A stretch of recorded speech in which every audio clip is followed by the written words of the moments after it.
देवी केली ठावे संतांनी, बरवे झाले शरण गेलो, उगविलो संकटे,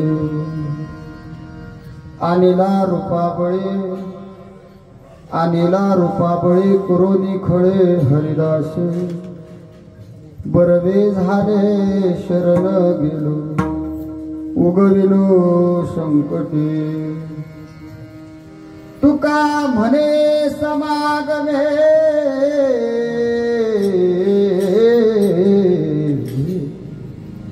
प्रेमे नाचू लागलो,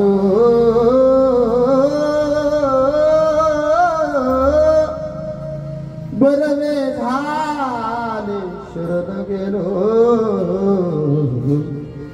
उगविलो संकटी. कीर्तनाला आलेल्या सगळ्यांना विनंती आहे, सगळ्यांनी वाघासारखं ताट बसायचं आणि दोन्ही हात जोडा सगळ्यांनी. आपल्या हिंदू माणसाचा सगळ्यात मोठा हा एक मॅजिक पॉइंट आहे की आपल्याला सगळ्या गोष्टी सांगायला लागतात. वाघासारखं बसा, सगळ्यांनी दोन्ही हात जोडा आणि जेवढ्या मोठ्यानं बोलता येईल तेवढ्या मोठ्यानं माझ्यावर सगळ्यांनी बोला.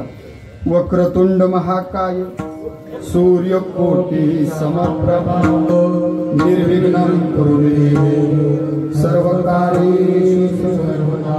मोरया मोरया निवाडतानी तुझीच सेवा करताय जाणे, न्याय माझे ज्ञान मोरेश्वरा सदा सर्वदा युगदुचा घडावा, तुझे कारणी देह माझा पडावा.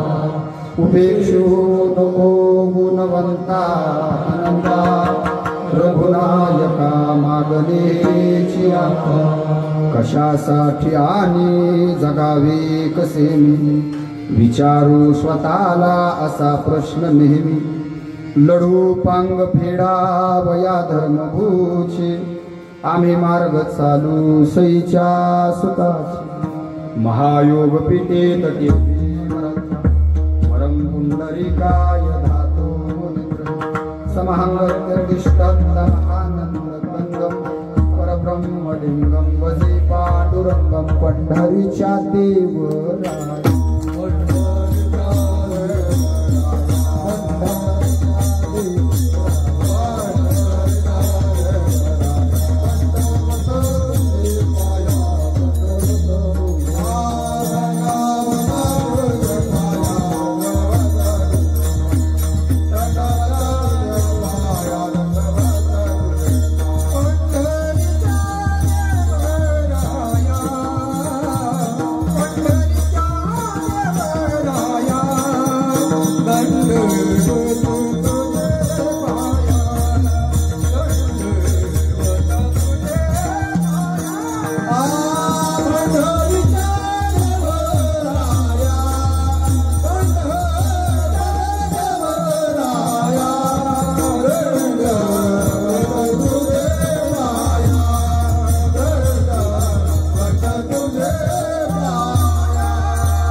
त्यांच्या कृपाताने कथित विस्तार बाबाजी सद्गुरुदास तुका. ओम नमो ज्ञानेश्वरा करुणा करा दयाळा, तुमचा अनुग्रह लादरो पावन धरो चराचरी मस्तक हे पायावर. या वारकरी संतांना तुम्ही सनकादिक संत मनविता कृपावंत, एवढा करा उपकार शंका देवा नमस्कार. ऐक हे वचन कमळापती, माझी रंकाची विनंती कर जोडितो पती काळी. आपण असावी जवळी मनोजवम मारुत तुल्य वेगम, जिथे द्रियम बुद्धिमताम वरिष्ठ वातात्मजं वानरायुधमुख्यं. श्रीरामदूतं शरणं प्रपद्ये. विठ्ठल विठ्ठल विठ्ठल.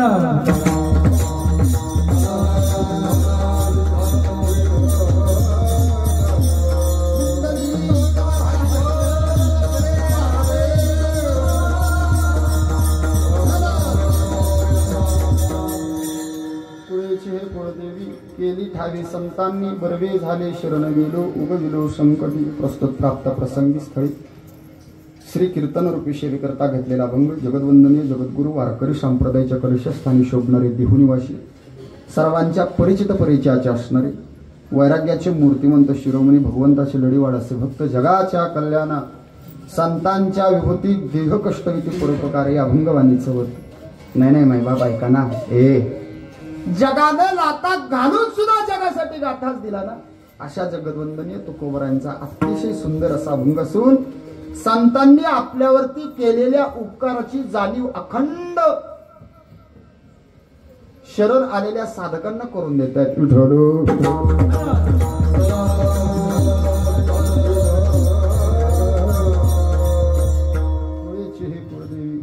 केले ठावे संतांनी तुकोबराया सांगतात की आमच्या साधू संतांनी आम्हाला आमच्या कुळाच्या दैवताची ओळख करून दिली. आपण सगळे हिंदू आहोत आणि हिंदूंना प्रत्येकाला कुलस्वामी आहे, कुलदैवत आहे. ज्या प्रकारे काहींना सिद्धनाथ आहे, काहींना ज्योतिबा आहे, काहींना मल्हारी मार्तंड आहे, काहींना येडोबा आहे, काहींना कालभैरव आहे. अगदी येण्याप्रमाणे आपणा सर्वांना एक कुलस्वामिनी सुद्धा आहे. तुळजाभवानी आहे, अंबाबाई आहे, रेणुका माता आहे. 3.5 शक्तीपीठावरती कोणतीही एक आई आपली कुलस्वामिनी आहे. पण तुकोबराया मात्र या ठिकाणी उच्चार करत असताना थोडा वेगळा करतात. कुळीची हे कुळदेवी केली ठावी संतांनी. आम्हाला संतांनी जी आमच्या कुळाची कुळस्वामिनी ठाऊक करून दिली ती कोणते, तर ती चंद्रभागेच्या काठावरती पंढरपुरामध्ये सुंदर ते ध्यान उभे विटेवरी करकटेवरी ठेवून अशा अवस्थेमध्ये जी उभे आहे, होय तीच आमची कुलस्वामिनी आहे. का हो, प्रसंगी ज्या ज्या वेळी भक्ताला गरज लागली त्या त्यावेळी देवानं तशा अवतार घेतले. मी अगोदर सगळ्यांची दोन्ही हात जोडून कीर्तनाच्या सुरुवातीला माफी मागतो. तुमच्या अपेक्षा असेल अशापैकी मी काही कीर्तनकार नाही, मी थोडासा वेगळा वात्रट आहे. आता आज माझ्या समोर गुरुवर्य पीठाधीश्वर असल्यामुळे मी माझ्या वाणीला 100% थोडासा आवर घालण्याचा प्रयत्न करेन. परंतु जगाच्या पाठीवरती सर्वात खालावलेल्या बुद्धीचा आणि नालायक कोण असेल तर तो फक्त हिंदू माणूस आहे. कारण आपल्याला आपल्या देवाशी, आपल्याला आपल्या देशाशी, आपल्याला आपल्या धर्माशी, आपल्याला आपल्या संस्कृतीशी काही घेणं देणं नाही, अजिबात नाही. चालू असणारा उत्सव हा दुर्गा मातेचा आहे. एखाद्या मशिदीवरती कधी तुम्ही नमाज पढून झाल्यानंतर, ती ईद झाल्यानंतर डीजे डॉल्बी मध्ये मिरवणूक झालेली पाहिली नसेल. नाताळाचा सण झाल्यानंतर चर्चेच्या बाहेर तुम्हाला मिरवणूक निघालेली दिसली नसेल. पण आम्हा हिंदूंना असा एक छोटासा केडा चावला आमच्या आदरणीय संभाजीराव भिडेगुरुजी सांगतात. आणि तो असा वळावळा करतो गणपतीमध्ये आणि दुर्गादेवीमध्ये. अरे तो देव आहे याची जाणीव आम्ही ठेवली पाहिजे. नाही आम्हाला जाण. आणि आमच्या गणपती पुढं, आमच्या दुर्गादेवी पुढं ढगाला कळ लागती, पाणी गळतं, धगा फडाकतो, पाखराला आजाद केलं जातं, शांताबाई गडागडा उलट्या सुलट्या उड्या घेतली, बाबराव कसा बी ठाका थया नसतो. आणि हे बोलल्यानंतर सुद्धा आम्ही हसतो. कशासाठी आहे हा उत्सव? हिंदू उत्सवाच्या परंपरा हा आमच्या धर्माचा गाभा आहे. आज जगाच्या पाठीवरती जर श्रद्धेनं, आस्थेनं भगवंताजवळ जाण्याचा मार्ग कोण सांगत असेल तर ते फक्त एकमेव धर्म म्हणजे आपला हिंदू धर्म. काय कळालं आपल्याला आपल्या धर्माबद्दल? काय माहिती आहे आपल्याला या उत्सवाबद्दल? का असतो घटस्थापना, का होते, नवरात्रीचे 9 दिवस आपल्याला एकच माहिती आहे. पहिला दिवस पांढरी साडी, दुसऱ्या दिवस लालची साडी, तिसऱ्या दिवस निळी साडी, घाल मार नावड्याला ही काता. आम्हाला धर्मच कळालेला. आम्हाला ना त्या, मी सांगतोय ना तुम्हाला, आम्हाला देवा देशा धर्माशी काही घेणं नाही, काय देणं नाही. समाजानं आम्हाला बघावं. हा नेसले गबाई मी चंद्र काळा टिपक्याचे, समाजाला बघावं. तिरकी नजर माझ्यावर. पुढचं म्हणू नका, गरजेचंच नाही आपल्याला. कारण सावळा हरे आपल्याकडे पाहू शकत नाही, अजिबात नाही. आपल्याकडे पाहणार फक्त वरचाळीचा हरे. आपण मापाचेच आहे. आणि मग आम्हाला आज या उत्सवाच्या माध्यमातून, या परंपरेच्या माध्यमातून, या सणांच्या माध्यमातून आम्हाला पुन्हा एकदा जागं व्हायचं आहे. स्वतः जगद्गुरु तुकोबराय मान्यता करतात, मान्य देतात. मीही बेसावध होतो. आणि जेव्हा सावध झालो हरीच्या आलो, तुम्हाला सुद्धा विनंती केली सावध व्हा. अजूनही वेळ गेलेली नाही. हो, अगदी शेवटच्या क्षणापर्यंत महाराज सांगतात, अंतकाळी ज्याच्या नाम आले मुखा तुका म्हणे सुखा पार. शेवटच्या क्षणाला जरी तुम्ही सावध झाला ना तरी तुमच्या सुखाला पारावर नाही. मग साधू संतांनी सकल गाथे आमच्या समोर टाकले. 96 साधू संत झाले, अभंगवाणी झाली. ज्ञानोबारायांनी तुमचा आमचा विचार केला.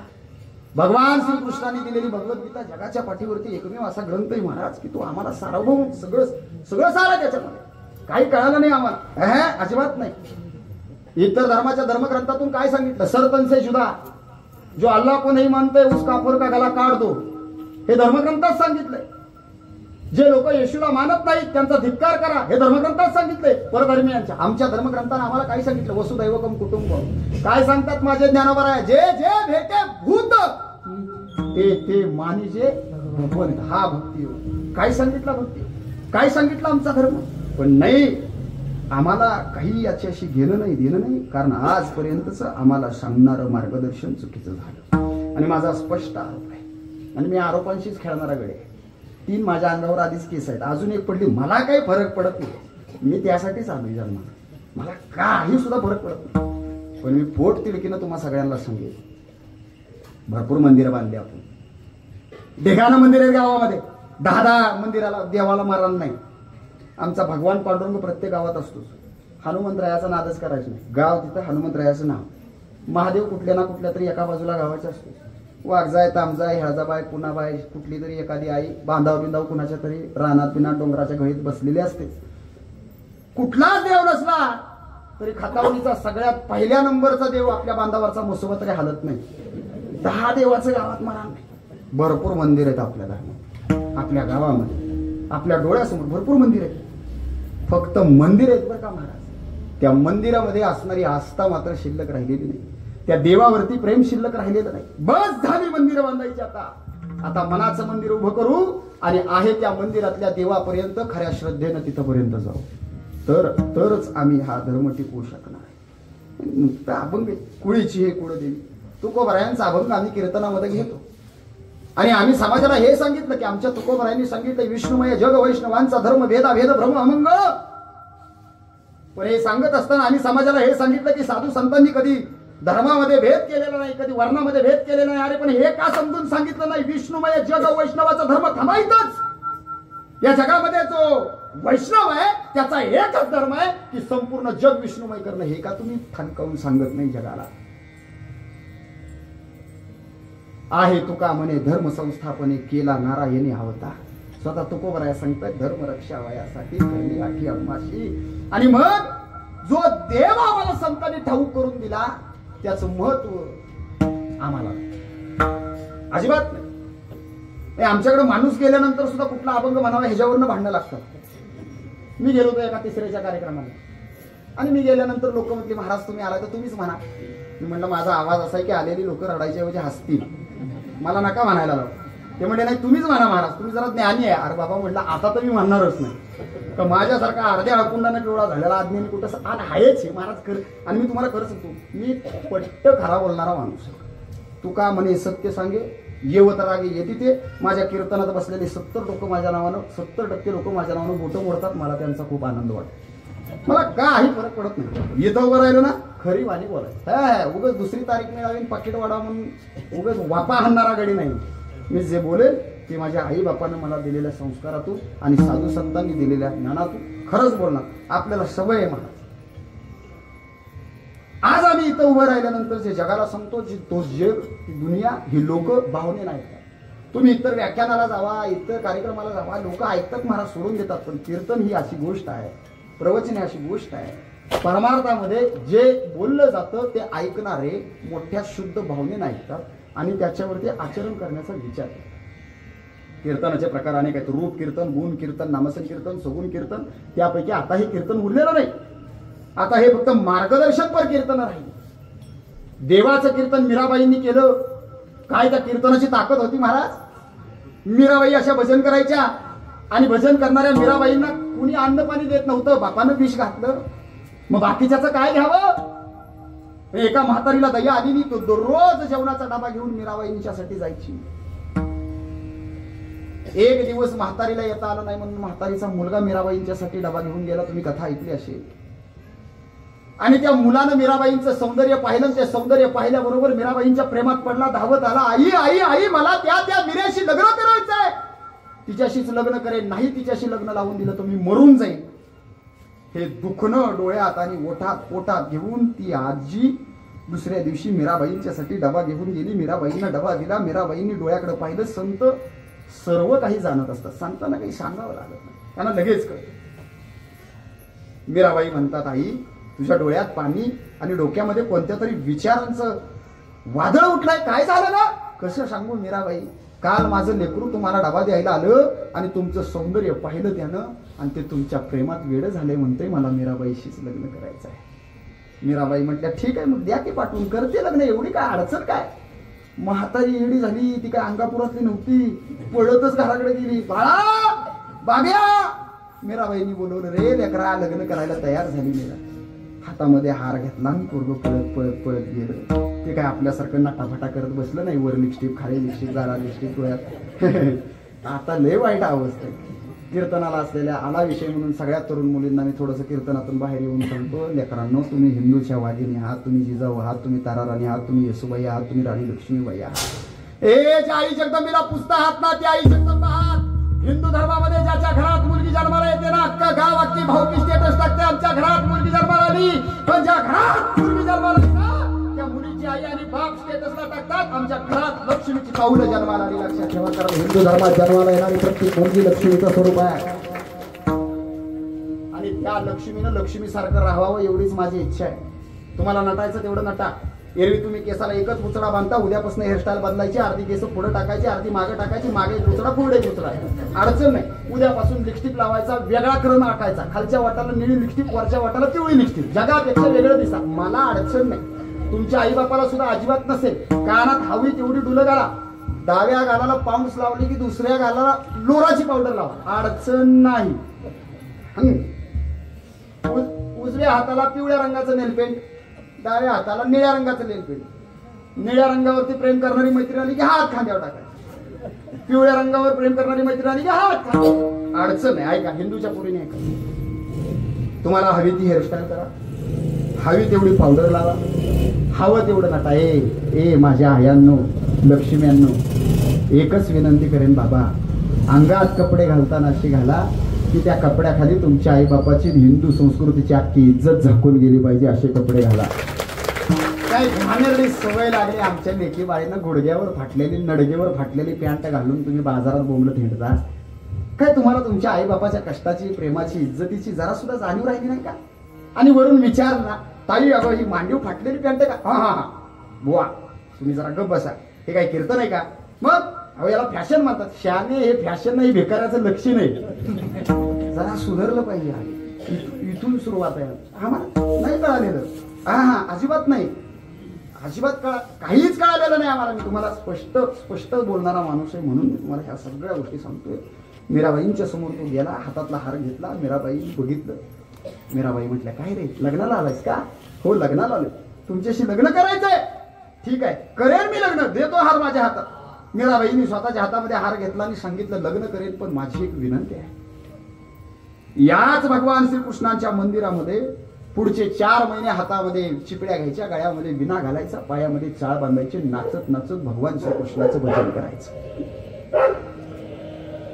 मीराबाईशी लग्न करायला मिळणार म्हटल्यानंतर पोरगं पागल झालं होतं. त्यानं गळ्यामध्ये विना घातला, पायामध्ये चाळ बांधले, हातामध्ये चिपड्या घातल्या, दररोज भगवान श्रीकृष्णाचं भजन करायला लागलं.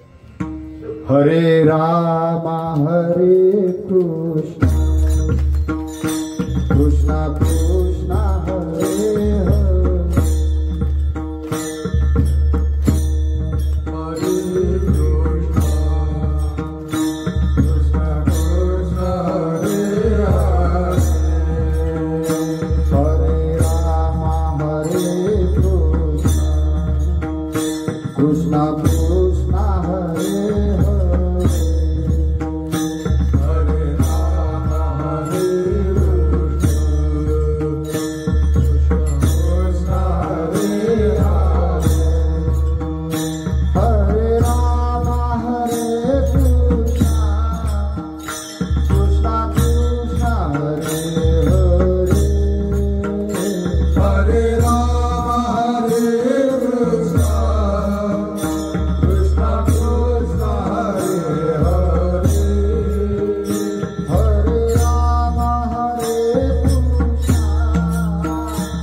मीराबाई हातामध्ये हार घेऊन त्या पोराच्या भजनामध्ये आल्या आणि त्या मुलाच्या खांद्याला हात लावला. हे जागा हो ना. पोरानं डोळे उघडलं, मीराबाईंच्याकडे पाहिलं. काही काम आहे? काय काम आहे? ओळखलंस का मला? कोण हो तुम्ही? अरे मी मीराबाई.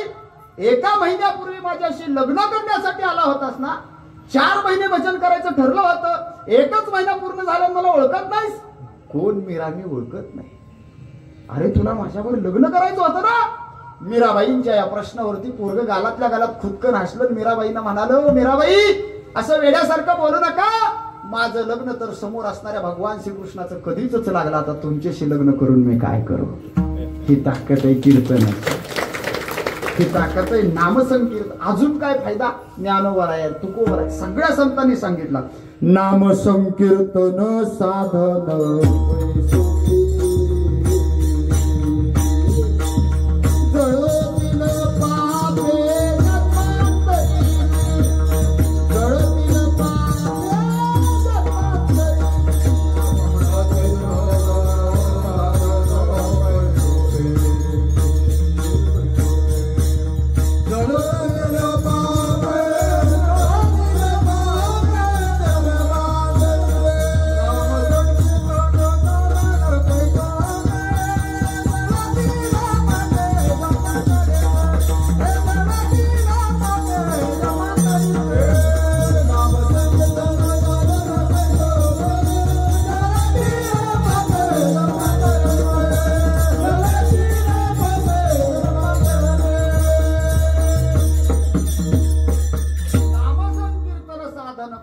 किती सोपं सांगितलंय. फायदाही त्याचा आहे. जळतील पापे जन्मांतरी. अहो ज्ञानोबरायांना काळजी वाटली.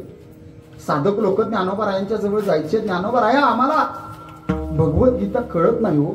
ज्ञानोबरायांना कळवळ आला. ज्ञानोबरायांनी या सामान्य माणसासाठी 1290 साली निवासी या ठिकाणी त्या शंभू महादेवाच्या साक्षीनं सच्चिदानंद बाबांचा हात हातामध्ये घेतला आणि तुमच्या आमच्यासाठी अमोघ शब्द रत्नांची खान, मराठी भाषेचा सन्मान, अभिमान, माझा मराठाची बोल कौतुके, अमृतातेही पैजा जिंकले. काय सुंदर शब्द आहेत महाराज. या सुंदर शब्दामध्ये ज्ञानेश्वरी सारखा 9000 ओव्यांचा ग्रंथ आमच्या समोर ठेवला, तरीही लोकाला कळाला नाही. शेवटी ज्ञानोबरायांनी अजून सोपं करून सांगितलं. 27 अभंगामध्ये सगळं सार आणून ठेवलं. त्याला आपण काय म्हणतो? हरिपाठ. पूर्वी हा हरिपाठ गावोगावी पांडुरंगाच्या मंदिरामध्ये व्हायचा. हळूहळू तो मंदिरातून बंद झाला. आता बऱ्यापैकी गावांमध्ये आहे, पण त्या हरिपाठाला इतकी मंडळी असतात जेवढे गावात जिवंत आहे.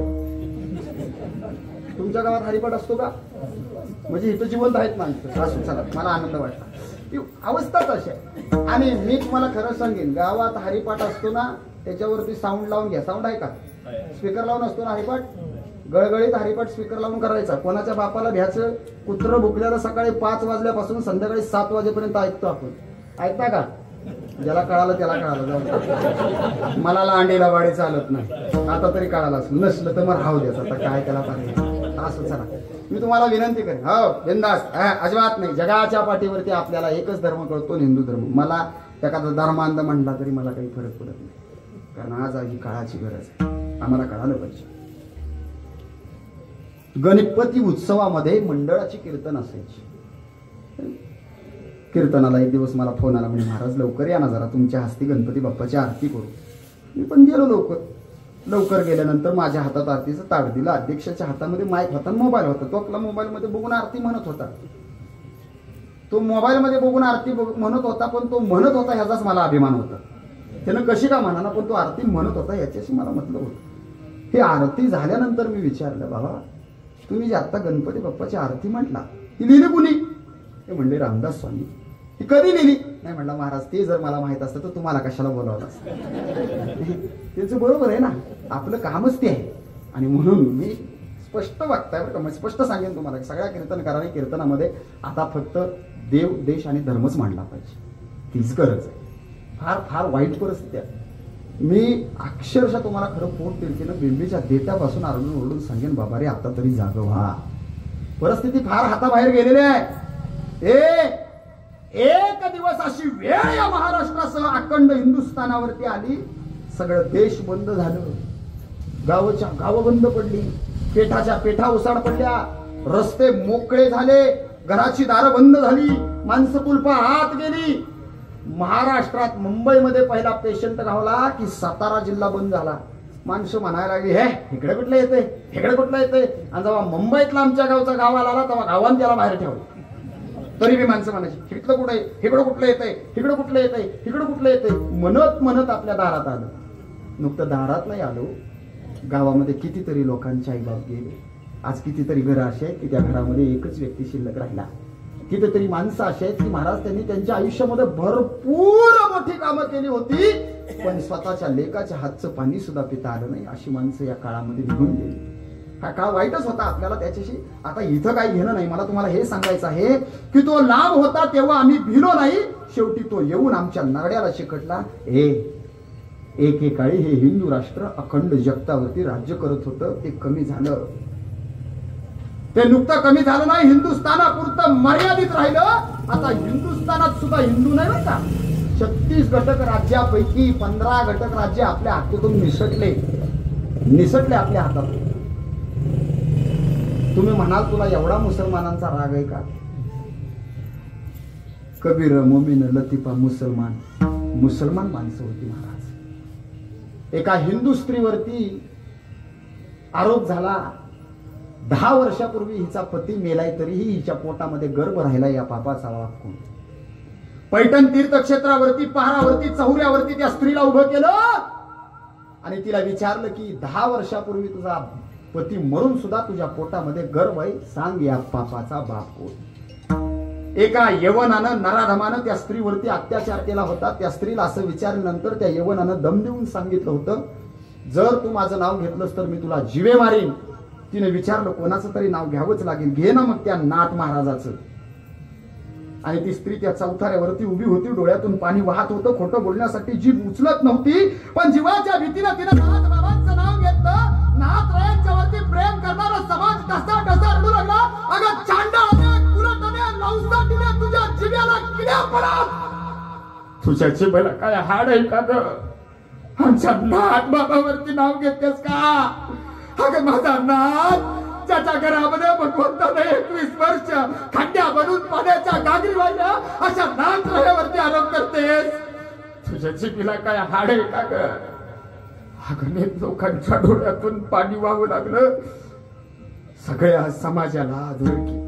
नाथ राया पुढे गेले. थांबा थांबा थांबा थांबा. अरे कुणी तिच्या अंगावरती जाऊ नका. अरे लक्ष्मी आहे रे, ती गर्भवती आहे, अवघडलेली स्त्री आहे, तिला त्रास देऊ नका. शांतीप्रिय असणारे नाथराया पुढे गेले. नाथरायांनी सांगितलं तिच्या मुखातून राहू द्या, आपण तिच्या पोटात असणाऱ्या गर्भालाच विचारू. लोक हळहळ लिहू. नाथ बाबा 7 महिन्याचा गर्भ आहे हो, कसा बोलेल तो? तुम्ही आरोपी ठरलात. नाथराया म्हणते मी बघतो कसा बोलत नाही. पुढे गेले. लावून या हात कुरवायला माता सांगितली चिंता न करावी. त्या स्त्रीच्या गर्भावरती नाथरायांनी हात ठेवला आणि विचारलं, सांग बाळा तुझा बाप कोण?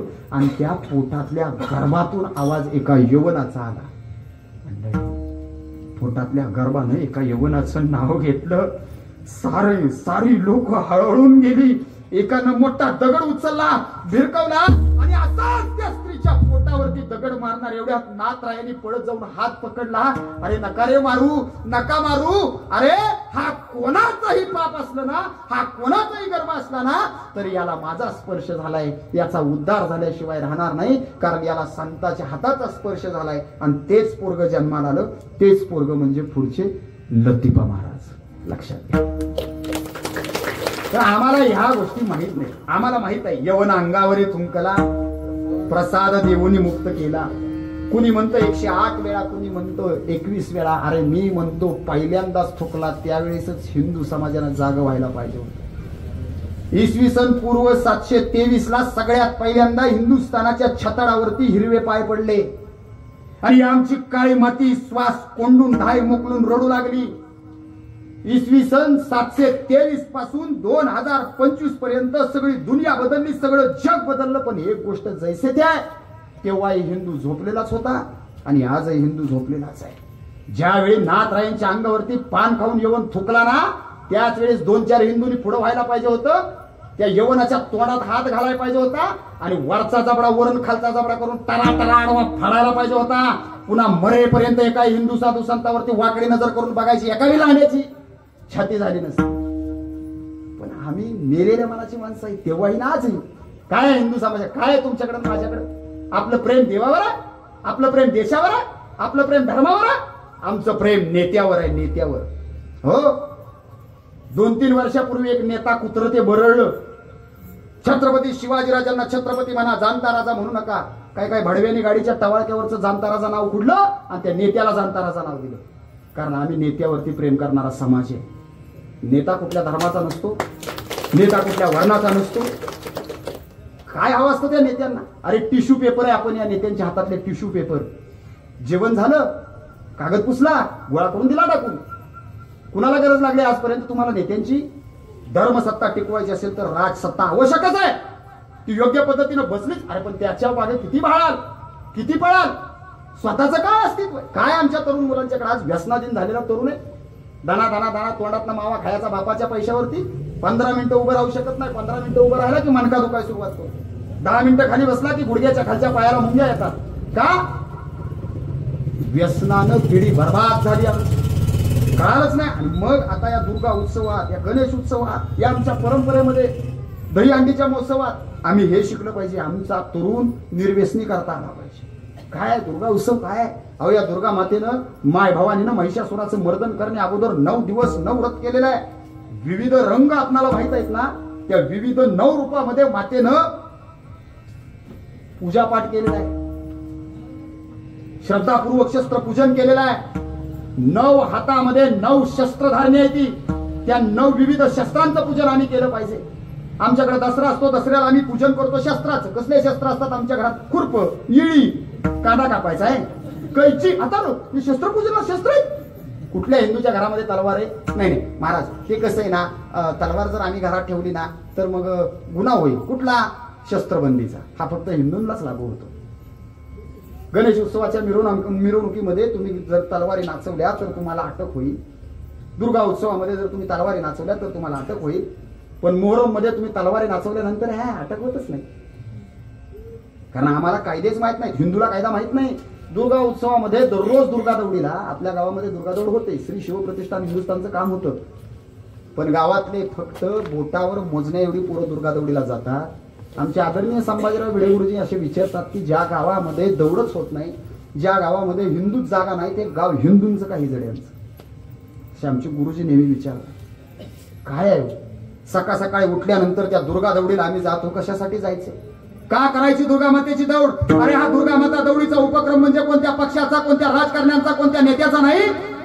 भारत मातेचा विस्कळीत झालेला संसार, त्या संसाराची पुन्हा एकदा घडी घालण्यासाठी माय तुळजा भवानीच्या समोर स्वतःचं मस्तक आपटून माय जननी, जगत जननी त्या तुळजा भवानीच्या समोर राष्ट्रमाता पुण्यश्लोक जिजाऊ महासाहेबांनी मागणं मागितलं. आई, या धर्माचं रक्षण करण्यासाठी, साधू संतांचं पुन्हा एकदा जतन करण्यासाठी, आया बहिणींची इज्जत राखण्यासाठी, कष्टकऱ्याच्या हाताला न्याय देण्यासाठी, साधूचं, संतांचं, तुकोबाचं, ज्ञानोबाचं, नामदेवाचं पुन्हा एकदा राज्य करण्यासाठी, होय हिंदवी स्वराज्य उभा करण्यासाठी.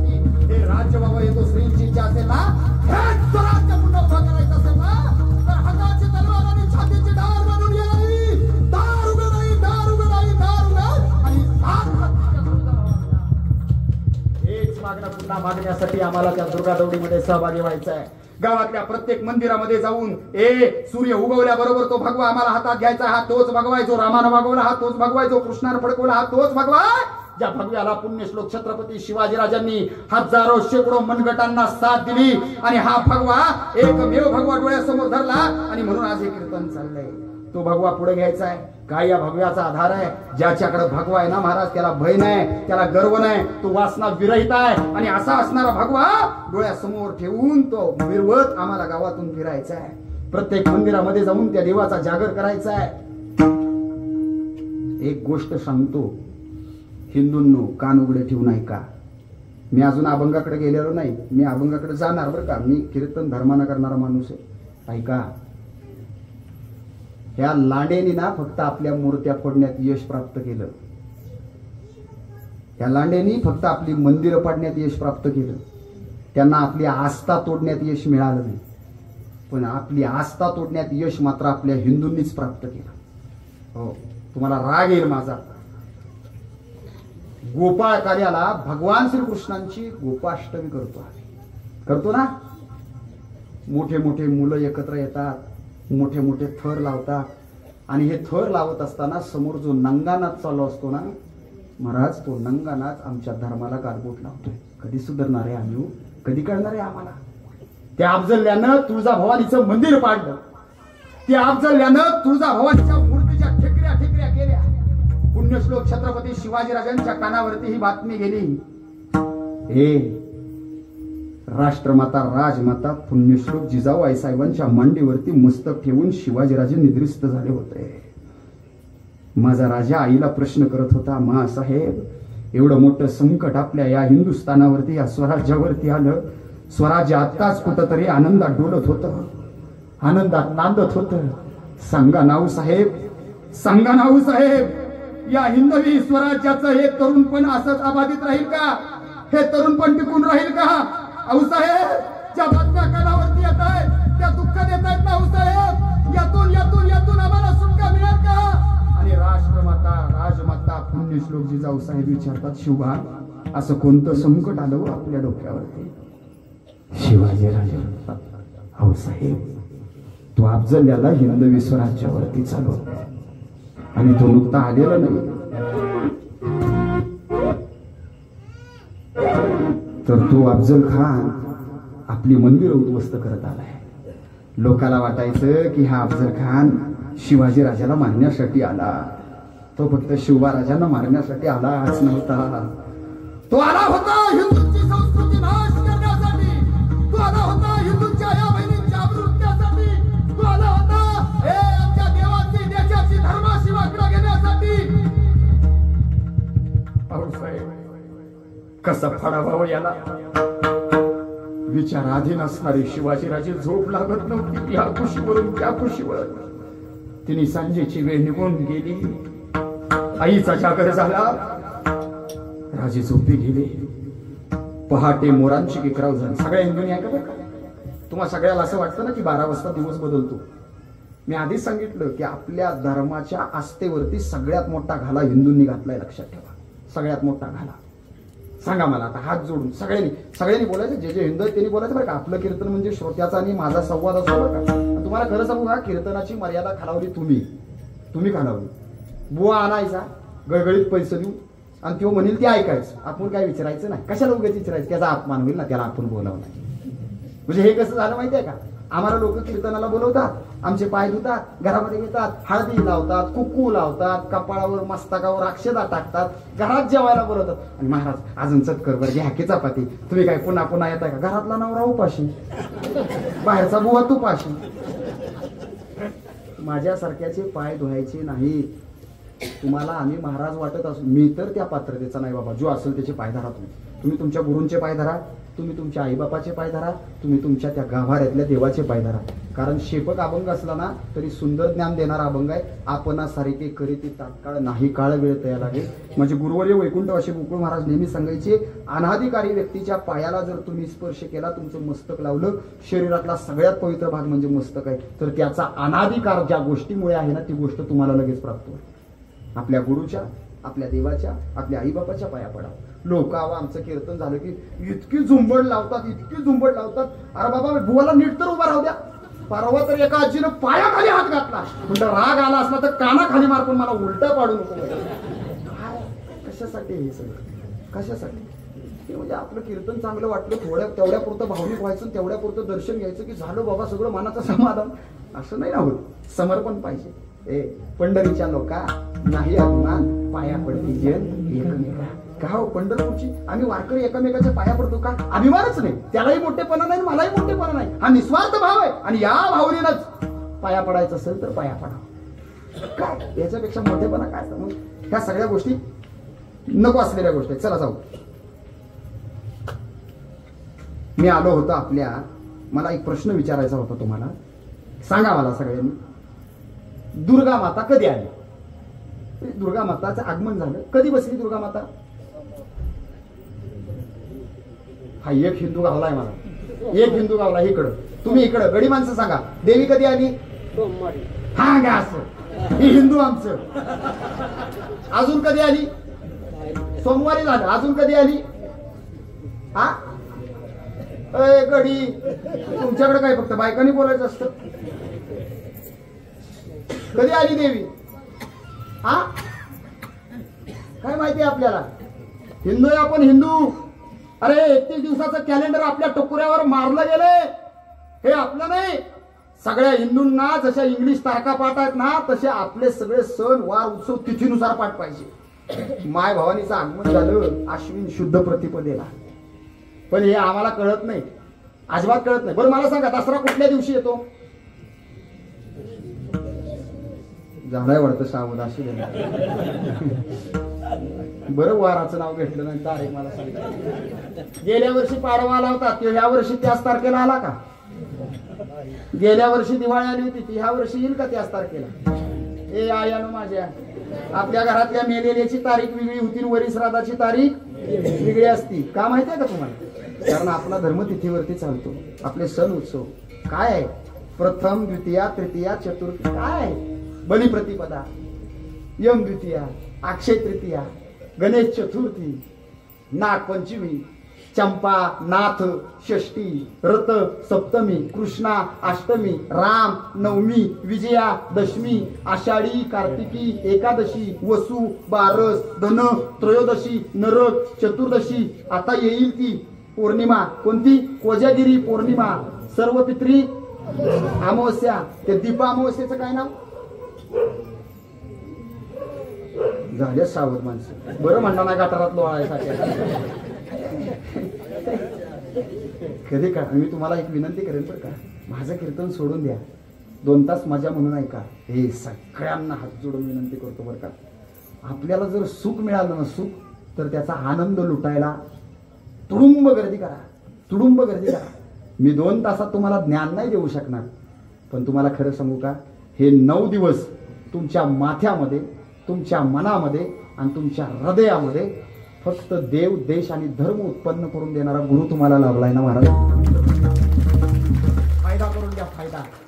खरंच सांगतो तुम्हाला महाराज, मी आल्यानंतर गुरुजींना तिथं बघितलं आणि मी बाहेरच चपल्या काढल्या, भुईचं दर्शन घेतलं, कारण पुढे येण्याची माझी छाती नव्हती. तुम्ही तुमच्या कार्यकर्त्यांना विचारू शकता हो, कारण ही किंमत असते ना महाराज, हे आम्हाला नाही, ही किंमत आम्हाला नाही, कारण आम्ही मेलेल्या मानाचे आणि तुटलेल्या काळजाचे आहे. आम्ही फक्त आमच्या साधूंना, आमच्या सत्पुरुषांना नावं ठेवण्यामध्ये पुढं असतो. पिक्चर येतात, त्याच्यामध्ये आमचा साधू नालायक धावतात आणि आम्ही तो पिक्चर डोक्यावरती घेतो. 500 कोटी कमवतो असा बेकारचोट पिक्चर. पीके सारखा नालायक पिक्चर आला आणि 500 कोटीचा गल्ला करून हिंदूंच्या धर्मात, हिंदूंच्या देशात गेला. तरी आम्हाला लाज नाही वाटत. अरे ज्या साधूमुळं, ज्या संतांच्या मुळे आज आमचा धर्म जिवंत राहिला. हे शिवाजीराजे झाले नसते ना, शिवाजीराजे झाले नसते ना, सगळ्याला टाळ्या पिटायला लागल्या असत्या. दुर्गा उत्सव आला असता, गावातल्या 2-4 जणांना जायला लागला असतं, ते औरंगजेबाच्या दारात उभं राहिले असतं, मानाखाली घालून भाडवे उभे राहिले असते. माफ करा शिव्या देतोय. तो औरंगजेब आला असता, म्हणला असता, का हो अंगापूर से आए, कौन सा अंगापुर? तरफ तरफ तरफ. क्यों आए हो? वो हमारे गांव में दुर्गा उत्सव मनाना चाहते हैं. क्या होएगा? एक बुआ आएगा, कीर्तन करेगा, क्या भी बोलेगा, घर ले जाएगा. ठीक है, कर दो कर दो. मग तुम्ही आला असता, तुमचा दुर्गा उत्सव झाला असता. हे पण त्या मातेची आरती हातात ताट घेऊन आणि त्या मातेच्या चरणावरती नतमस्तक होऊन करता आली नसती, गुडघ्यावरती बसून नमाज पडावी लागली असती. ए पण या सगळ्यांचा कदम काळ म्हणून त्या जिजाबाईंच्या पोटी एका सूर्यनारायणाचा अवतार घेतला आणि पुन्हा एकदा शत्रूच्या छतारात भगवा फडकवला. म्हणून आज हे कीर्तन इतर कोणी करू शकत नाही. आणि हे केलं फक्त एका भगवं घातलेल्या माणसानं, पुण्यश्लोक छत्रपती शिवाजी. करू शकत नाही आपण. मी का सांगत होतो हे सगळं? वेळ निघालाय, मला पुढे ओळखायचंय. आपण हिंदू आहे, जसं तिथीनुसार आपलं कॅलेंडर आहे ना, तसं रात्रीच्या 12 वाजता दिवस संपत नाही. हिंदूंचा दिवस, नवीन दिवस पहाटे 3 वाजल्यापासून 3:30 पर्यंत चालू होतो. तो कसा होतो तुम्ही गुरुजींना उद्या विचारू शकता. मी आता ते काही सांगत बसत नाही. सांगतो तुम्हाला ऐका. 3च्या पुढे मोरांची केकराव चालू होते. आपल्याला अजून एक गैरसमज झाला, कोंबडा पावाला म्हणजे पाठ झाली. कटण्याशाही कोणी सांगितलं? भागवत वाचा, रामायण वाचा, महाभारत वाचा. याच्यामध्ये पहाटेचा अधिकारी मोर सांगितला म्हणून तो आमचा राष्ट्रीय पक्षी. शारदेचं वाहन आहे ते. तो मोर ज्यावेळेस केकराव करतो ना त्यावेळेस पहिली घटका चालू होते दिवसाची. हा पण लय खतरनाक माणसो. लग्नाला गेला आणि गुलाबजाम बघितलं. सोमवार होता. नाही अहो उपवास आहे माझा. पाहुणं ताटाला 2 नाही खायला एवढा आहे. हो मग झाले 12 वाजून गेला. सोडला उपवास. तुझ्या बापानं सोडला का? एखादच धरतो वारकरी आमचा. गळ्यात माळण पोटात का भुकचा. एखादच धरायची असती दशमीला. यानं धरली सकाळी दिवस उजाडली. उठला होताच 10 वाजता. तिथं जी एखादच चालू. संध्याकाळी 9:30ला भूक लागली. वरीचा भात नाही खाल्ला. मग हसताय म्हणल्यावर तुमच्याकडे असंच आहे. विठ्ठल विठ्ठल.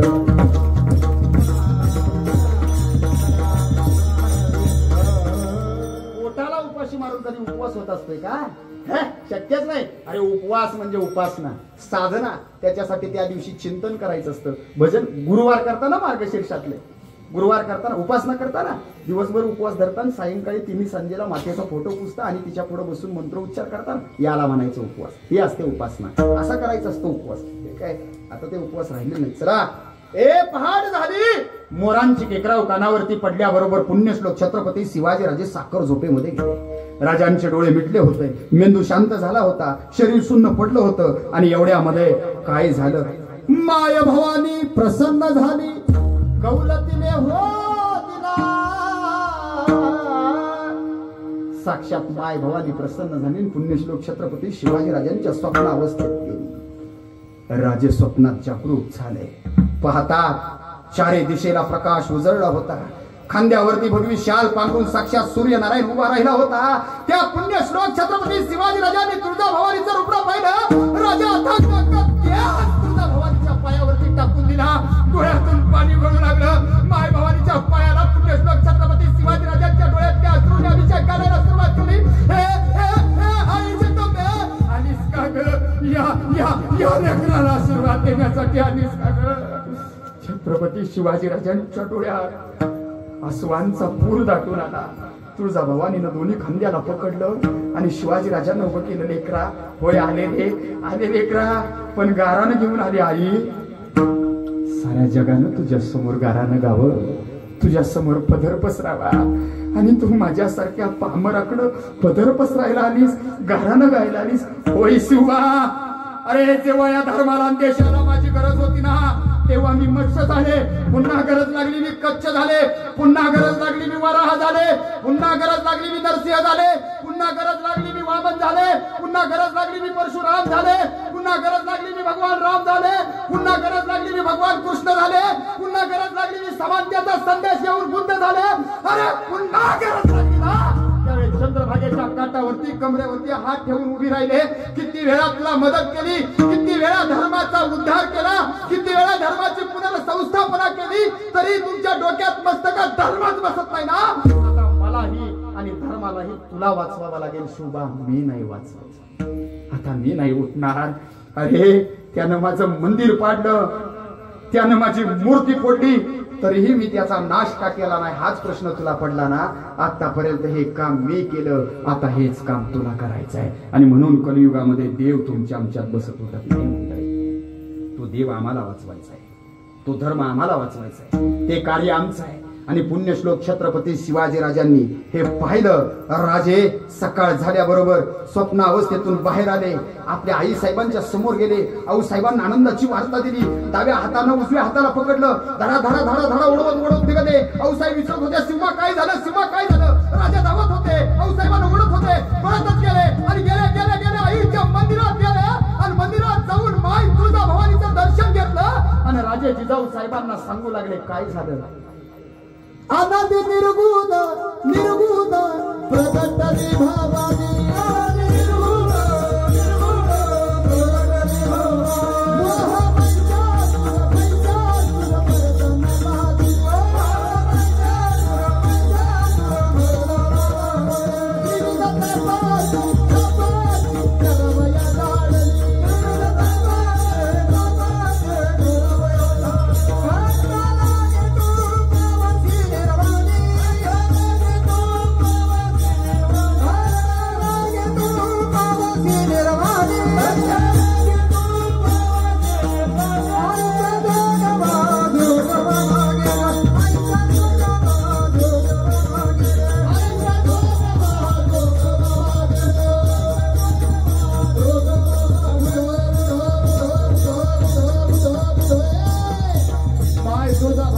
समोर पुण्यश्लोक छत्रपती शिवाजीराजे नतमस्तक झाले होते. आई जगदंबेच्या हाताला पकडलं होतं. त्या जिजाबाई साहेबांना शिवाजीराजे सांगू लागले, साक्षात माय भवानी प्रकट झाली.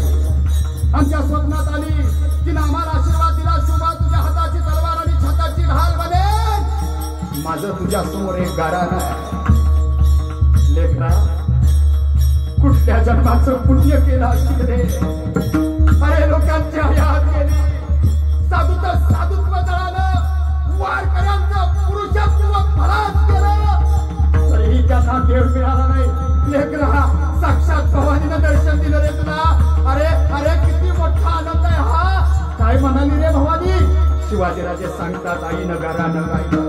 काय मागितलं होतं आईनं? काय सांगितलं होतं तुळजा भवानीनं? ए लेकरा, ए शिवा, आज पावेतो धर्माचं रक्षण करण्यासाठी अनाथांची माय बनून मी आले ना. आता तुला माझा नाथ बनावं लागेल. काय हवं ग आई तुला? ज्यानं माझ्या मंदिराला उद्ध्वस्त केलं, ज्यानं माझ्या मूर्तीच्या ठिकऱ्या केल्या ना, असा 32 दाताचा बोकड मला बळी हवाय. असा 32 दाताचा बोकड मला बळी हवाय. शिवा, मग काय निर्णय घेतला? अहो साहेब, घेऊ की बोकड बळी? आणि केवढ्यात गजर झाला. हरे हरे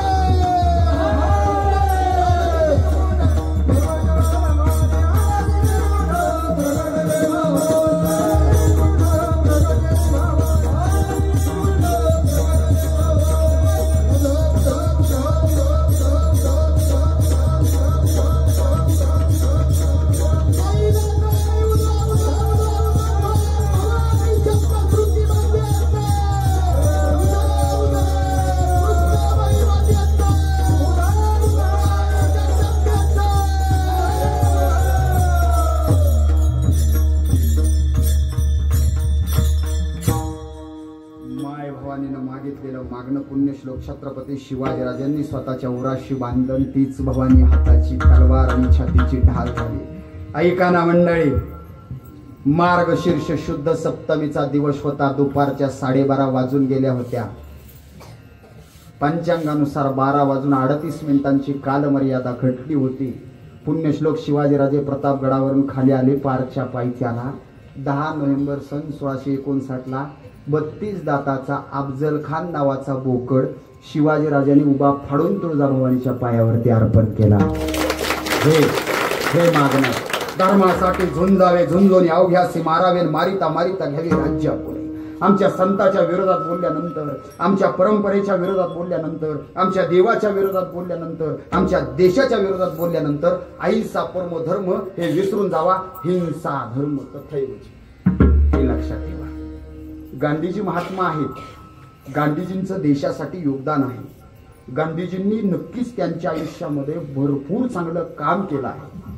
पण जर राष्ट्रपिता आमचा कोण असेल तर आम्हा हिंदूंना एकच बाप आहे. त्या बापाचं नाव आहे पुण्यश्लोक छत्रपती शिवाजीराजे भोसले. दुसऱ्याला का म्हणावं? दुसऱ्याला समर्थ रामदास स्वामींना एक दिवस धर्मवीर छत्रपती श्री संभाजी महाराजांनी प्रश्न केला, स्वामीजी, तुम्ही अंगावरती नेहमी भगवच वापरता आणि तेही फक्त एवढं छोटंसं लज्जा राखण्यापुरतं वापरता, एवढंच का वापरता? अख्खे कपडे का घालत नाही? रामदास स्वामी म्हणतात, अरे आम्ही साधू माणसं, आम्ही संन्यासी, आम्ही ब्रह्मचारी, आम्हा संसाराचा विटाळच, पण जगास आमची लाज वाटू नये म्हणून आम्ही लाज राखण्यापुरतं कापड घालतो, नाही तर त्याची आम्हाला गरज वाटत नाही. ज्यानं षड विकाराचा विटाळ लात घालून दूर केला त्याला साधू म्हणायचं. तू साधू मग साधू थोर जाणार, साधू थोर जाणार, साधू थोर जाणार. कधी वार करी म्हणजे तलवारीनं वार करणारा नाही, त्यानं काम, क्रोध, लोभ, मद, मोह, मत्सर, माया याला वारलं.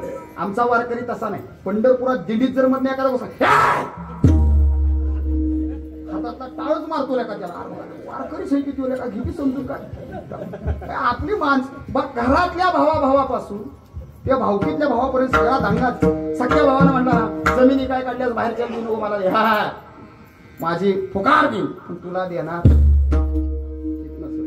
हे बघा एक गोष्ट सांगतो, कंदों से ऊंची कभी छाती नहीं होती, कंदों से ऊंची कभी छाती नहीं होती, धर्म से ऊंची कोई जाति नहीं होती.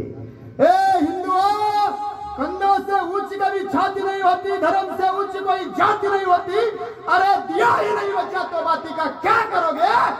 धर्म ही नहीं बचा तो जाति को कहाँ लेके जाओगे रे, जाति को कहाँ लेके जाओगे? जाती पाती फेकून द्या, आपल्यात ते मतभेद दूर करा आणि धर्मामध्ये समानतेचा संदेश आपलासा करा. न पाहे याती कुळाचा विचार, भक्त करुणा करत ज्ञानावय. आणि हे आम्हाला कुणी सांगितलं? हे साधूंनी सांगितलं, हे संतांनी सांगितलं. आणि याच संतांच्या वाङ्मयामध्ये, याच संतांच्या विचारामध्ये, याच संतांच्या आचरणामध्ये काय फायदा झाला? तर आम्हाला आमच्या कुलस्वामींचं दर्शन झालं. अभंगाचं पहिलं चरण. कोणीची हे